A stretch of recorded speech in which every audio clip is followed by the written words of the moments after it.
Hablar de Jesús es hablar de alguien que ha marcado profundamente la historia de la humanidad y que ha marcado hondamente la historia de cada uno de nosotros, sus seguidores. Hablar de Jesús es al mismo tiempo referirnos a los evangelios, los textos que nos dan la base para nuestra fe. Sin embargo, estamos tan acostumbrados a oír los evangelios, a verlos como algo tan nuestro, que tenemos tal vez algunas ideas equivocadas respecto de los evangelios. Por ejemplo, hay personas que piensan que los evangelios son los primeros textos que se escribieron en la reflexión cristiana. Y esto no es un dato sin importancia, porque de hecho los evangelios se van a escribir para tratar de corregir algunas de las ideas equivocadas que había en la confesión de la fe de la primera comunidad. De hecho, se escriben muy anteriormente a los evangelios las cartas de Pablo. Por ejemplo, en el año 51 está la carta a los tesalonicenses, después vendrán la carta a los filipenses, las cartas a los corintios, año 57 tal vez, la carta a los gálatas, la carta a los romanos, y hasta el año 65, de ahí en adelante, entre el 65 y el 70, el primer evangelio que ha llegado a nosotros, el evangelio de Marcos. Los evangelios de Mateo y de Lucas serán posteriores, alrededor de los 80, entre el 80 y 90 probablemente, y después de eso el evangelio de Juan. Otra de las ideas que puede haber respecto de los evangelios es que los evangelios son una biografía de Jesús, y esto tal vez sea de las perspectivas más comunes. Sin embargo, si nosotros tomáramos en serio que los evangelios son una biografía, o sea, una historia de Jesús, entendida al modo moderno, pues nos encontraríamos con una serie de problemas muy serios, porque los evangelios presentan diferencias importantes, no solamente diferencias accidentales, en la manera como tratan algunos de los pasajes de Jesús.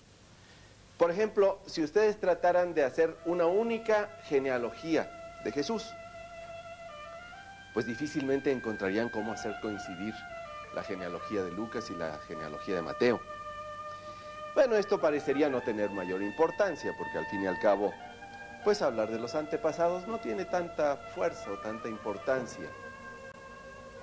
Pero hablar de la resurrección, esto ya resulta muchísimo más serio. Y en los textos de la resurrección hay diferencias que no es posible hacer compatibles. Por ejemplo, si ustedes ven respecto del tiempo que transcurre entre resurrección y Pentecostés, nosotros hacemos un cálculo de unos 50 días. Pero si ustedes van al Evangelio de Lucas, se encuentran con que el momento en el que Jesús se aparece a los discípulos coincide con el momento en el que Él se despide de ellos en la ascensión. Después van ustedes al libro de los Hechos de los Apóstoles, escrito por el mismo Lucas, y se encuentran con que es 40 días después. Pentecostés vendrá posteriormente, pero si ustedes van al Evangelio de Juan, se encuentran con que el mismo día de la resurrección es cuando Jesús les comunica el Espíritu Santo. Entonces de aquí se sigue que si nosotros tomáramos los textos de los evangelios como una biografía estricta de la vida de Jesús, tendríamos problemas muy serios para entender cómo hay esta relación entre unos textos y otros. ¿Qué es lo que son propiamente los evangelios? Los evangelios son escritos que hace la comunidad creyente para tratar de cimentar su fe, no en un muerto, sino en alguien que es contemporáneo de ellos, alguien que sigue vivo. Por ejemplo, si vamos nosotros al libro del Lucas, en el primer capítulo, nos encontramos en el prólogo con cuál es la idea que él tiene para escribir su libro. Habla de que en el tiempo en que él escribe, hay ya muchos que han intentado escribir algo sobre los hechos de Jesús. Muchos han tratado de componer un relato de los hechos que se han verificado entre nosotros, siguiendo lo que nos han transmitido los que fueron testigos oculares desde el principio y luego se hicieron predicadores del mensaje. Por eso yo también, después de investigarlo todo cuidadosamente desde los orígenes, he resuelto escribírtelo por su orden, para que compruebes la solidez de las enseñanzas que has recibido. Y esta palabra, por su orden, es lo que a muchos los llevó a concluir que Lucas sí está haciendo realmente una biografía de Jesús, escribiendo las cosas de acuerdo al orden con que sucedieron. Pero si comparamos el orden de Lucas con el orden de Mateo, hay diferencias muy serias. Y si lo comparamos con Marcos, hay una serie de añadidos de Lucas que rompen el esquema de Marcos. Sin embargo, nos ha dejado aquí claro cuál es la finalidad de su escrito, para que compruebes la solidez de las enseñanzas que has recibido. Juan es quizá todavía más claro en el capítulo 20, al final, en donde nos dice: hay que saber que Jesús realizó todavía otras muchas señales en presencia de sus discípulos que no están escritas en este libro. Es decir, que hay un criterio de selección. No se ha escrito todo lo que hizo Jesús. Pero aquí viene la finalidad de este libro que escribió Juan.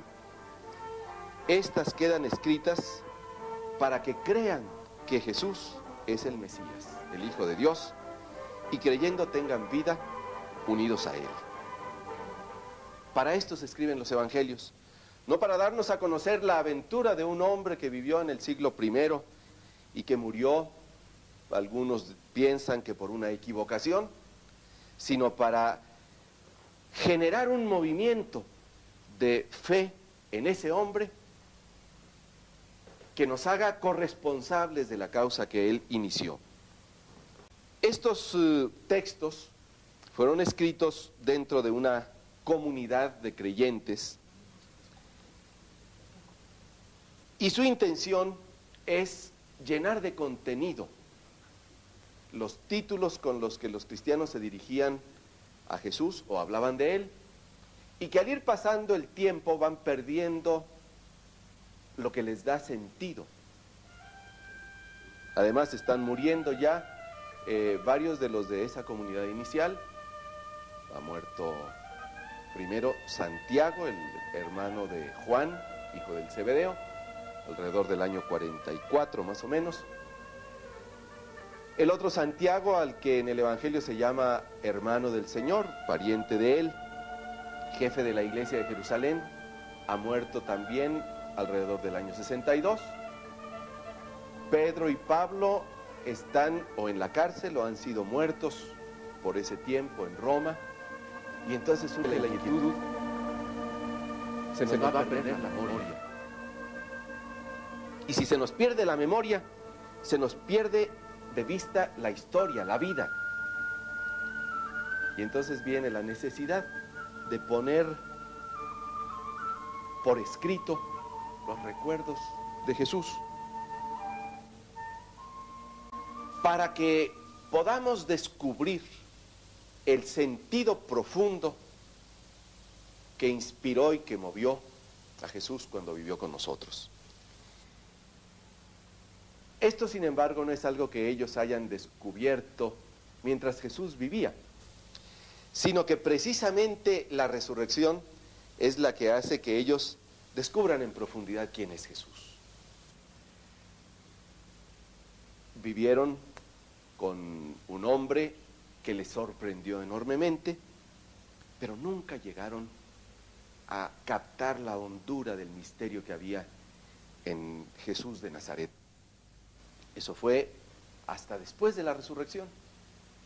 Entonces los evangelios son como una especie de mirada retrospectiva hacia la vida de Jesús, iluminándola con la luz de la resurrección para descubrir la hondura del misterio que había en ese que consideraron un profeta o el Mesías o algún gran hombre, pero que después caen en la cuenta de que no solamente era el enviado de Dios, sino que era el Hijo de Dios mismo, que había venido a vivir con nosotros para enseñarnos caminos de salvación y de liberación. Hay que caer en la cuenta de que el Evangelio es un texto antiguo. Pienso que esto puede ser como una de las cosas más importantes al entrar a leer los Evangelios, el que caigamos en la cuenta de que se trata de un texto de la antigüedad, de hace casi 2000 años. Porque nos queda la sensación de que los Evangelios son tan nuestros que bueno, ya nos lo sabemos y fácilmente decimos, ya sé que sigue. Pero lo que creo que es importante es que aceptemos que los Evangelios son un texto difícil para nosotros, porque está escrito en una cultura que se ha quedado muy atrás en nuestra historia de la humanidad, hace 2000 años, y que por tanto necesitamos claves, necesitamos llaves para adentrarnos en el secreto que hay detrás de esas palabras y que nos descubren la hondura del misterio de Dios que decidió compartir la historia con nosotros. Estamos también acostumbrados a hacer lecturas parciales del Evangelio. Escuchamos un texto un domingo, otro domingo, algo entre semana tal vez. Y curiosamente,